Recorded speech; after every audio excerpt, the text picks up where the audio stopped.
जय हिंद साथियों। आपण आज लोकसभा निकाल 2024 हा लागलेला आहे आणि आजची जी परिस्थिती आहे आपणा सर्वांना माहीत आहे। परंतु या सर्वांमध्ये आपण निकाल लागला त्या निकालाच्या आधी जो एक्झिट पोल आलेला होता त्या एक्झिट पोलबद्दल कोणी काही बोललेलं नाही आणि मुख्यतः या वेळेला ईव्हीएमच्या विषयीही कोणी काही बोललेलं नाही।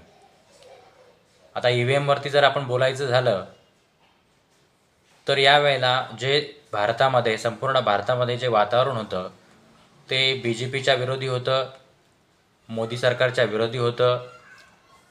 अशी परिस्थिती असताना भारतामधील कामगार वर्ग असेल, मजूर वर्ग असेल, महिला असतील, तरुण असतील, बेरोजगार असतील, शेतकरी हा संपूर्ण वर्ग हा BJPच्या कारकिर्दीत नाराज होता। त्यामुळे BJPच्या विरोधात हे जे वातावरण होतं एकंदरीत इंडिया आघाडीचं सरकार येईल अशी अपेक्षा सर्व नागरिकांना होती। परंतु जो मोदी सरकारने 400 पारचा नारा दिलेला होता तोही त्यांनी प्रचारात काही दिवसांनी मागे घेतला। ज्यावेळेस ते प्रचाराला लागले त्याच वेळेला मोदींना बऱ्याच ठिकाणी सभांमध्ये विरोध झालेला होता।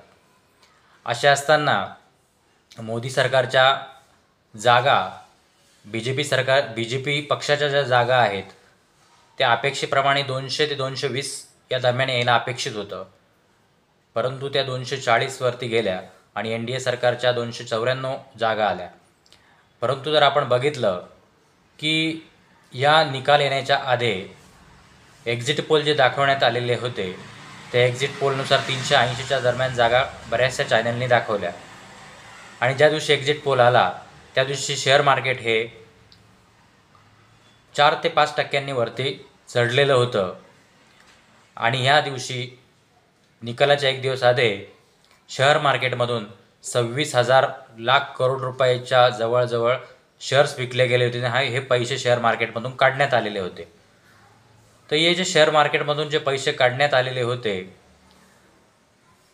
आणि एक्झिट पोलच्या नंतर एक्झॅक्ट दुसऱ्या दिवशी निकाल आला, निकाल येण्याच्या सकाळीच 9:15ला ज्यावेळेस मार्केट ओपन झालं त्याच वेळेला मार्केट हे 7 ते 8% मार्केट पडलेलं होतं।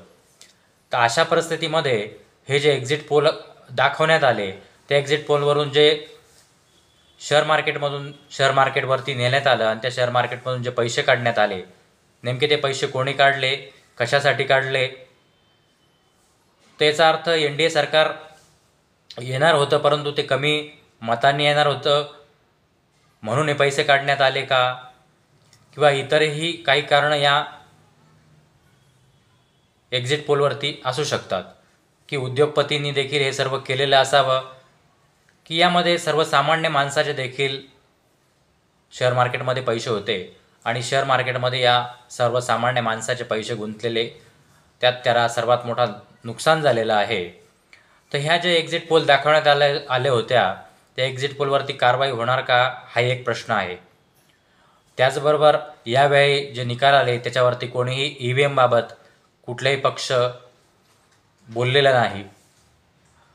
तर आपण जर बघत असाल तर MP मध्य प्रदेशमध्ये BJP सरकारला 29 पैकी 29 जागा आलेल्या आहे। मग मध्य प्रदेशमध्ये जरी BJP सरकार असलं तरी मध्य प्रदेशमध्ये आदिवासी समाज, मागासवर्गीय समाज आणि मुस्लिम समाज हा BJPच्या विरुद्ध होता। तर हे मतं गेले कुठे? मग BJP 29च्या 29 जागेवरती कशी आली? मग इथंही EVMवरती काही बदल करण्यात आले होते का, याबाबतही शंका उपस्थित करायला कारणं आहेत। त्याचप्रमाणे गुजरात जर बघितलं तर गुजरातमध्ये देखील 26 पैकी 25 जागा ह्या BJPला आलेल्या आहे। तर या ठिकाणी देखील दलित, मुस्लिम, आदिवासी मतं कुठे गेली? हे सर्व BJPला पडलीत का? मग तर इथे देखील EVMच्या विरुद्ध संशय घ्यायला जागा आहे। त्याचप्रमाणे आसाम असेल, आसाममध्ये तीच परिस्थिती आहे। बिहारमध्ये जर बघितलं तर बिहारमध्ये देखील सरकारच्या विरोधात हे वातावरण असताना देखील बिहारमध्ये देखील 12 जागा BJP सरकारच्या आलेल्या आहेत। तर त्या ठिकाणी देखील EVMवरती संशय घेण्याचा कारण उपस्थित होऊ शकतं, परंतु यावेळेला EVM बाबत कोणीही शंका उपस्थित केली नाही। याच्यामागे काय कारणं असतील की ह्याप्रमाणे सर्व सेट केलं होतं का की या सर्व प्रश्न कोणी उपस्थितच करू नये? कारण यावेळेला विरोधी पक्ष देखील आनंदात आहे.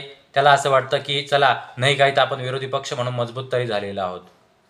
आणि NDAला वाटतं की आम्ही कमीत कमी सरकारमध्ये तरी आलेलो आहोत. म्हणून यामध्ये कुठलाही पक्ष EVM बाबत बोलायला तयार नाही. परंतु जरी आपण जर बघितलं MP असेल किंवा UP असेल किंवा बिहार, गुजरात, आसाम या राज्यांमध्ये EVM बद्दल संशय घेण्याचं व्यक्त केला जाऊ शकतो, परंतु याबद्दल कोणी बोलत नाही. आम्ही EVM बद्दल गेले 2 वर्षापासून आम्ही संस्थेच्या माध्यमातून EVM बद्दल जनजागृती केली. काही आंदोलन देखील EVMच्या संदर्भात केलेलं आहे. आणि माझं वैयक्तिक संघटनेचं मत आणि जेही आमचे कार्यकर्ते आहे त्यांचं आजही मत आहे की EVM बॅन झालं पाहिजे आणि बॅलेट पेपरवरती इलेक्शन झालं पाहिजे. अशा भूमिका आमच्या सर्वांच्या आहे. आणि एक्झिट पोलवरती देखील कारवाई चॅनल्सवरती करणं हे आवश्यक आहे.